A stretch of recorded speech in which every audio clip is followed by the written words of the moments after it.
Shalom, perkenalkan nama saya Putri Alicia Manoe, mahasiswi dari Prodi Sosiologi, Fakultas Ilmu Sosial dan Ilmu Politik, kelas C, semester 1, dengan NIM 2103030101. Pada video kali ini, saya akan menjelaskan mengenai buku Dasar-Dasar Ilmu Politik pada bab 1 sampai bab 7 yang dibuat oleh Profesor Maryam Budiardjo untuk memenuhi ujian tengah semester saya. Nah, pada buku ini menurut Profesor Maryam Budiardjo, politik adalah suatu kelompok yang terorganisasi yang anggota-anggotanya mempunyai orientasi, nilai-nilai, dan cita-cita yang sama. Tujuan kelompok ini adalah untuk memperoleh kekuasaan politik dan berebut kedudukan politik atau biasanya dengan cara konstitusional untuk melaksanakan kebijaksanaan mereka. Nah, pada bab 1 berisi tentang sifat, arti, dan hubungan ilmu politik dengan pengetahuan lainnya. Pertama, perkembangan dan definisi ilmu politik. Ilmu politik lahir dan berkembang dengan cabang-cabang ilmu sosial lainnya, yaitu pada abad ke-19. Politik adalah ilmu yang mempelajari tentang politik atau kepolitikan, sedangkan politik itu sendiri adalah usaha menggapai kehidupan yang baik. Di sini juga ada ilmu politik sebagai ilmu pengetahuan, yaitu sebagai ilmu pengetahuan politik memberikan penjelajahan tentang tata cara dan bagaimana politik berlangsung. Di sini juga ada definisi politik. Yang pertama, negara adalah suatu organisasi dalam suatu wilayah yang memiliki kekuasaan tertinggi yang sah yang ditaati oleh rakyatnya. Yang kedua, kekuasaan adalah kemampuan seseorang untuk kelompok untuk mempengaruhi perilaku seseorang sesuai dengan keinginannya. Yang ketiga, pengambilan keputusan adalah hasil dari beberapa pilihan dan menunjukkan pada proses yang terjadi sampai keputusan itu tercapai. Yang keempat, kebijakan umum adalah berbagai keputusan tentang bagaimana mencapai tujuan. Yang kelima, pembagian atau distribution atau alokasi adalah pembagian dan penjatahan nilai-nilai dalam masyarakat.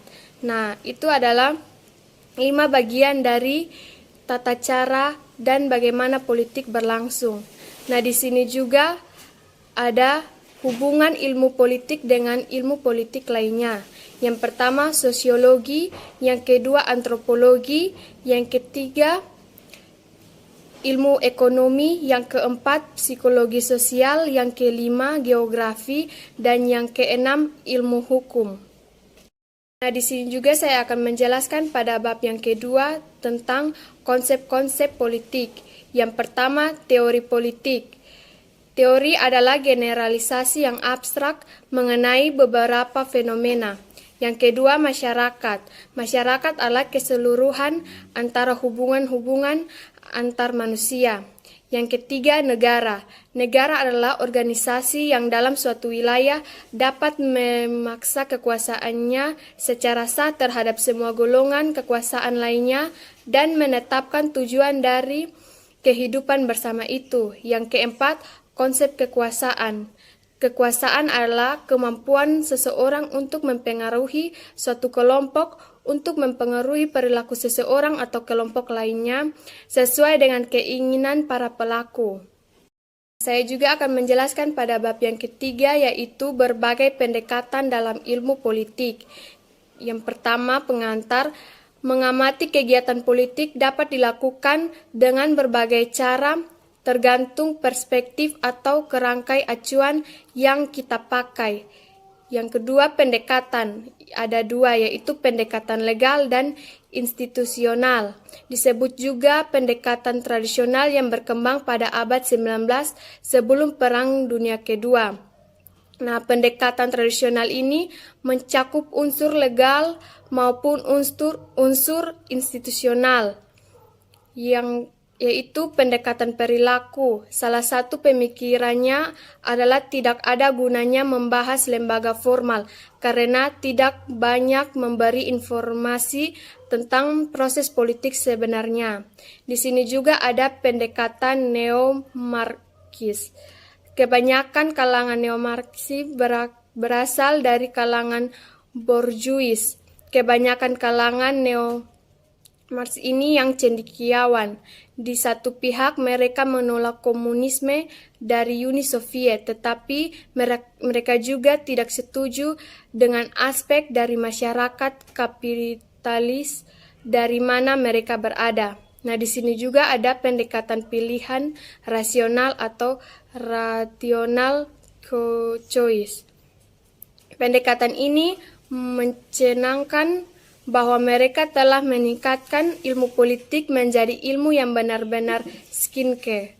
Dan yang terakhir, pendekatan institusionalisme baru adalah munculnya karena penyimpangan dari institusionalisme lama. Inti dari institusionalisme baru dirumuskan oleh Robert Godin. Di sini saya akan menjelaskan pada bab yang keempat, yaitu demokrasi. Yang pertama, beberapa konsep mengenai demokrasi. Ada banyak konsep mengenai demokrasi seperti demokrasi konstitusional, demokrasi parlementer, dan lain-lain. Nah, yang berikut demokrasi konstitusional. Ciri khasnya adalah gagasan bahwa pemerintahan yang demokrasi ialah pemerintahan yang terbatas kekuasaannya dan tidak dibenarkan bertindak sewenang-wenangnya terhadap warga negara. Nah, di sini ada juga sejarah perkembangannya. Sistem demokrasi yang ada di negara kota Yunani kuno merupakan demokrasi langsung. Dalam negara modern, demokrasi tidak berjalan langsung, tetapi demokrasi berdasarkan perwakilan.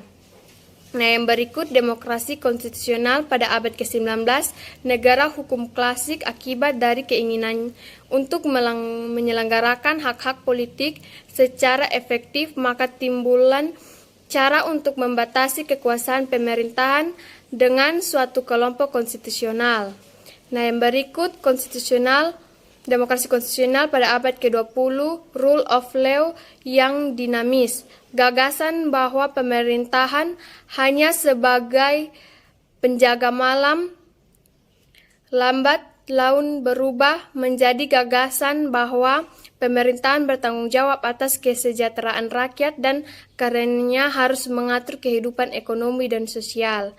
Yang berikut perkembangan demokrasi di Asia, Pakistan, dan Indonesia. Yang pertama, Pakistan.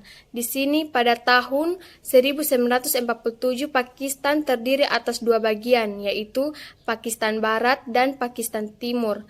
Pakistan Timur lebih banyak penduduknya, tetapi mayoritas pegawai negeri. Yang kedua, Indonesia. Masa Republik Indonesia pada tahun 1945 sampai 1959, masa demokrasi konstitusional. Pada bab yang kelima tentang komunisme, demokrasi menurut terminologi komunis dan perkembangan post-komunis. Yang pertama, ajaran Karl Marx. Pada tahun 1818 sampai 1883, dari Jerman berpendapat bahwa masyarakat tidak dapat memperbaiki secara timbal sulam dan harus diubah secara radikal melalui pendobrakan sendi-sendinya. Yang kedua, perkembangan Marxisme di Uni Soviet. Beberapa gagasan Lenin ialah: pertama, melihat pentingnya peran kaum petani dalam menyelenggarakan revolusi. Yang kedua, melihat peran suatu partai politik yang melinat untuk memimpin kaum proletar. Nah, yang berikut pandangan mengenai negara dan demokrasi. Di sini golongan komunis selalu bersikap ambivalen terhadap negara. Yang berikut demokrasi rakyat. Menurut peristilah komunis, demokrasi rakyat adalah bentuk khusus demokrasi yang memenuhi fungsi diktator proletar. Yang berikut demokrasi nasional. Di sini pada tahun 1960 dalam pertemuan ke-81 Partai Komunis di Moskow, gagasan dirumuskan secara lebih terperinci dan disebutkan suatu pola baru, yaitu demokrasi nasional yang dianggap suatu terhadap dalam perkembangan negara demokrasi borjuis dalam demokrasi rakyat sebagai suatu diktator proletariat. Yang berikut kritik terhadap komunis dan runtuhnya kekuasaan komunis. Kecaman terhadap komunis, detik baik dari kalangan non-komunis dan anti-komunis maupun dari dunia komunis itu sendiri. Yang berikut saya akan menjelaskan pada bab ke-6, yaitu Undang-Undang Dasar. Yang pertama, terjemahan dari kata konstitusional dengan kata Undang-Undang Dasar memang sesuai dengan kebiasaan orang Belanda dan Jerman. Yang berikut, sifat dan fungsi Undang-Undang Dasar. Yang pertama, naskah yang memaparkan rangka dan tugas-tugas pokok dari badan-badan pemerintahan suatu negara dan menentukan pokok-pokok cara kerja badan-badan tersebut. Yang berikut, konstitusionalisme. Ide pokok dari konstitusionalisme adalah bahwa pemerintahan perlu dibatasi kekuasaannya agar penyelenggaraannya tidak bersifat sewenang-wenang. Yang berikut ciri-ciri Undang-Undang Dasar sebagai berikut: orientasi negara, hak-hak asasi, prosedur mengubah Undang-Undang Dasar atau amandemen.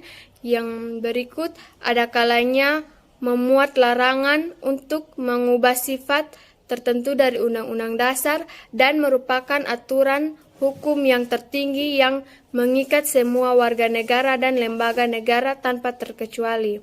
Nah, di sini juga ada Undang-Undang Dasar dan konvensi.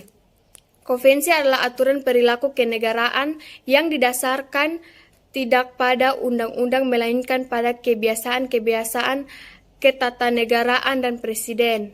Yang berikut kepentingan Undang-Undang Dasar, yaitu terjadi jika undang-undang yang ada dianggap tidak lagi mencerminkan konstelasi politik atau tidak lagi memenuhi harapan dan aspirasi rakyat. Yang berikut, perubahan Undang-Undang Dasar atau amandemen. Selain pergantian secara menyeluruh, tidak jarang pula negara mengadakan perubahan sebagian dari undang-undangnya. Yang berikut, supremasi Undang-Undang Dasar. Karena dibuat secara istimewa, maka Undang-Undang Dasar dapat dianggap sesuatu yang leluhur. Nah, yang berikut Undang-Undang Dasar tidak tertulis dan Undang-Undang Dasar tertulis. Yang pertama, Undang-Undang Dasar tak tertulis, yaitu salah satu Undang-Undang Dasar yang dewasa ini dianggap tidak tertulis ialah Undang-Undang Dasar Inggris. Yang berikut Undang-Undang Dasar tertulis. Amerika Serikat. Undang-Undang Dasar Amerika Serikat yang disusun pada tahun 1987 dan diresmikan pada tahun 1789 merupakan naskah yang tertua di dunia. Nah, yang berikut Undang-Undang Dasar yang fleksibel dan Undang-Undang Dasar yang kaku. Nah, di sini yang pertama Undang-Undang Dasar yang fleksibel di Selandia Baru. Perubahan dari negara federal menjadi negara kesatuan dalam tahun 1876 dilakukan dengan undang-undang biasa. Yang berikut Undang-Undang Dasar yang kaku. Kebanyakan Undang-Undang Dasar menentukan perlunya partisipasi dengan beberapa badan lain di samping parlemen untuk mengambil keputusan semacam ini. Nah, yang terakhir Undang-Undang Dasar di Indonesia. Dari sejarah ketatanegaraan Indonesia diketahui bahwa Undang-Undang Dasar yang berlaku telah beberapa kali terganti, yaitu dari Undang-Undang Dasar 1945, kemudian diganti Undang-Undang Dasar RI 1949. Yang terakhir pada bab ketujuh, saya akan menjelaskan mengenai hak-hak asasi manusia. Yang pertama, seperti diketahui, masalah hak asasi manusia serta perlindungan terhadap merupakan bagian penting dari demokrasi. Yang kedua, perkembangan hak asasi manusia di Eropa. Di Eropa Barat, pemikiran mengenai hak asasi berawal dari abad ke-17 dengan timbulnya konsep hukum alam serta hak-hak alam. Yang berikut hak asasi manusia pada abad ke-20 dan awal abad ke-21. Dalam perkembangan berikutnya terjadi perubahan dalam pemikiran mengenai hak-hak asasi, antara lain terjadinya depresi besar sekitar tahun 1929 hingga 1934 yang melanda sebagian besar dunia. Yang berikut peran negara-negara dunia ketiga, yaitu pada dasawarsa tahun 1980-an, berkat usaha dunia ketiga dirancangkan generasi ketiga hak asasi, yaitu hak atas perdamaian dan hak atas pembangunan. Yang berikut hak asasi pada awal abad ke-21, yaitu pada abad ke-21 suasana yang melatar belakangi kampanye internasional untuk memajukan hak asasi secara global. Yang terakhir, hak asasi manusia di Indonesia. Hak asasi manusia di Indonesia dibagi beberapa masa, yaitu masa demokrasi parlementer, masa demokrasi terpimpin, masa demokrasi Pancasila, masa reformasi. Ada pula hak asasi perempuan serta amandemen kedua Undang-Undang Dasar 1945. Hak asasi manusia di Indonesia telah mengalami pasang surut. Sekian penjelasan saya dari buku Dasar-Dasar Ilmu Politik yang dibuat oleh Profesor Mariam Budi Harjo. Sekian dan terima kasih.